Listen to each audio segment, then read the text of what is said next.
Welcome to the deep dive. Today, we're going to jump into something huge. A question that's, well, it's been around forever, hasn't it? It really has. Do our choices truly matter if God is sovereign? It's this deep tension we see everywhere, this relationship between God's big plan, his sovereign design, and, our own actions, our responsibility. Mm-hmm. We're going to be pulling from some really rich sources today, especially Romans 9 and James 2, to kind of explore how this dynamic plays out. Let's dig in. Yeah, and what's really fascinating, I think, is how relevant this ancient tension still feels. It pops up everywhere today, doesn't it? Absolutely. Where do you see it? Well, think about debates around AI autonomy. Is it making real choices, or is it just incredibly complex programming? It's that same question of freedom versus design. Good point. Or, look at really important discussions like #MeToo and justice. It's all about agency, accountability, choice. So the goal for this deep dive really is to help you, our listener, sort of navigate this complex relationship, to maybe find the grace that actually empowers real choice, but also the humility to trust there might be a bigger design at play. Yeah, trying to get our heads around questions like, is God writing my story, or am I? Exactly. Or is my faith just going through the motions, a performance, or is it something real, something transformative? It's a lot to unpack. It is. But it's fascinating stuff, that intersection of, you could say, freedom and maybe purpose or fate. Okay, so diving into the sources then. Romans 9. Paul really goes there, doesn't he? Oh, absolutely. He doesn't hold back. He uses these powerful examples, Isaac, Jacob, Esau, even Pharaoh. And the point seems to be that God's election, his choice, is, well, unconditional. Right. Unconditional, meaning it's not based on anything they did or might do in the future. Exactly. It's based solely on God's own purpose, his will. Like the text says, it depends not on human will or exertion, but on God. That's a strong statement. It is. But what gets me is Paul anticipates the pushback. He knows what people will ask. Yeah, the fairness question. Right, and he confronts it directly with that really challenging question. Who are you to question the potter? Oof, yeah. For a lot of people, that sounds like it just shuts down the whole idea of human freedom. How do we square that circle? How does that fit with, the fact that we feel like we make choices every day? And that is precisely the tension. It's where someone like John Piper, the theologian, brings in this idea he calls a transcendent reality. Okay, what does he mean by that, transcendent reality? Well, he's suggesting it's a truth that's so big, so beyond our complete understanding, Okay. that it does two things at once. It makes us humble, realizing our place in the grand scheme of things is, well, limited. Right. We're not the potter. Exactly. Yeah. But at the same time, it actually gives us this powerful motivation to act within that reality. It's not about finding some simple formula that resolves everything perfectly. So it's not like A plus B equals C. No, not at all. It's more about embracing a kind of holy mystery. And paradoxically, Piper argues, understanding this mystery actually fuels our trust and, importantly, our actions, like being motivated to share our faith, for instance. Okay. So it humbles and motivates. That's interesting. But then you flip over to James chapter 2. Ah, yes, James. And you hit this line that, on the surface, it sounds like the total opposite of Paul, right?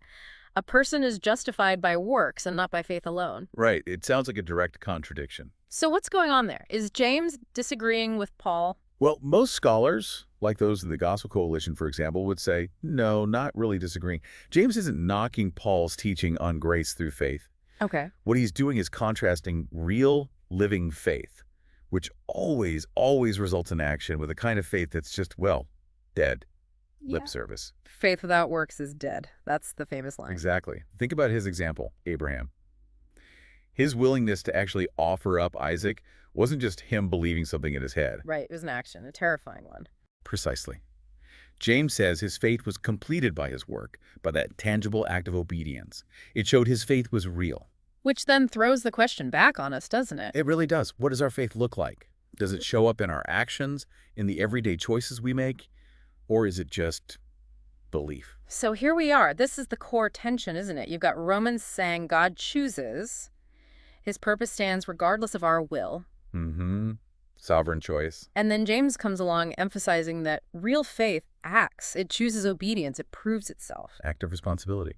It feels like these two powerful ideas should push each other away, but clearly in the text, they're meant to work together somehow. Yeah, it's this exact interplay, this dynamic that the theologian D.A. Carson called the most seminal, like the most foundational, the most crucial theme in all of New Testament theology. Wow, the most foundational. That's what he argued. And his point was, it's not really a problem we're supposed to solve neatly, Like a puzzle with a final piece. right? It's more like a mystery we need to live within to embrace. And you see this through history, too. Yeah. Thinkers like F.F. Bruce, known for his, careful scholarship, but also real humility. Right. He really showed how divine justice and divine grace could powerfully coexist. Or someone like Norman Geisler. He called himself a moderate Calvinist, right? Exactly, a moderate Calvinist. Yeah. So holding firmly to God's absolute sovereignty, but also really emphasizing genuine human free will and responsibility. His take was kind of like, God's choice is unconditional from God's perspective, Okay. but the way it works out necessarily involves our genuine human response. It includes our choice. So it's not either, but Yeah. somehow both hand. That seems to be the idea. And look, this isn't just dusty old theology. Think about today. So many of us wrestle with feeling free when, algorithms seem to predict our choices, or facial recognition is everywhere. Yeah, it feels like the code is determining things sometimes. Right. It brings that ancient tension right into the 21st century. Are we really choosing, or are we just playing out a script written by data? That's a really striking connection. Okay, let's bring this home for the listener. Make it really personal for a second. Good idea. Think about a decision you might be wrestling with right now. Maybe it's small, maybe it's huge. It could be about forgiving someone who really hurt you. Or maybe starting something new, something you feel called to, but, keep putting off. Right. Ask yourself this question. In this situation, am I just kind of resigning myself to fate, thinking it is what it is? Or am I actively trying to partner with God, making a choice within his bigger story? Mm-hmm. That's the crucial distinction, isn't it? Fate versus partnership. And it's not just about us as individuals either, is it? This plays out on a bigger stage. Absolutely. Think globally. You see this tension everywhere. Look at elite athletes. They have incredible natural talent, right? A gift. Sure, some are just born with it. But they don't just sit back and rely on talent alone, do they? They train relentlessly. They make choices every single day. Diet, practice, strategy. They work within the gifts they've been given. So it's talent and training, design and exertion. Exactly. Or think about nations navigating, our incredibly complex world today, the digital age, global crises. Yeah, it's chaotic. They have to balance making strategic policies, making choices, exercising their agency within a world situation that often feels overwhelming, almost deterministic sometimes. It's that same dance between design and choice. Okay, so as we start to wrap up this deep dive, let's just circle back and maybe restate that core tension we've been exploring. Good idea. The divine design versus human choice. We saw it clearly in Romans 9, didn't we? God's unconditional election, Isaac, Jacob, Esau, Pharaoh. Those examples showing, like Paul said, it depends not on human will or exertion, but on God. Mm-hmm. That sovereign piece. And we wrestled with that tough question, who are you to question the potter? Remembering John Piper's idea of a transcendent reality, something that should make us humble, but also, strangely, motivate us. Yeah, and then we jumped over to James 2. That powerful idea, faith without works is dead, showing that real, authentic faith isn't passive. It actively chooses obedience. We saw that with Abraham, whose faith was literally completed by work, by his action. So not a contradiction with Paul. Not a contradiction, no. More like a harmony, a necessary complement. It's that mystery to be embraced, as D.A. Carson put it. He called it the absolute bedrock, the most foundational theme in New Testament theology. We touched on others who grappled with this. F.F. Bruce, Norman Geisler, with his moderate Calvinist view, tried to hold both justice and grace, sovereignty and free will together. And how relevant that struggle feels today, especially when we think about things like, AI, algorithms, facial recognition, technology that seems to almost preempt our choices. It makes you wonder about freedom. It really does. So for you listening, as you think about your own life, maybe consider again those decisions you might be putting off. Yeah, that choice to forgive, maybe. Right. Or to step out and start that new thing. Ask yourself again, am I just accepting things as fate? Or am I looking for ways to actively partner with God in this? We saw how this tension isn't just personal, it's global. Athletes blending talent and training. Any nation's balancing policy and agency in this crazy world. It's everywhere.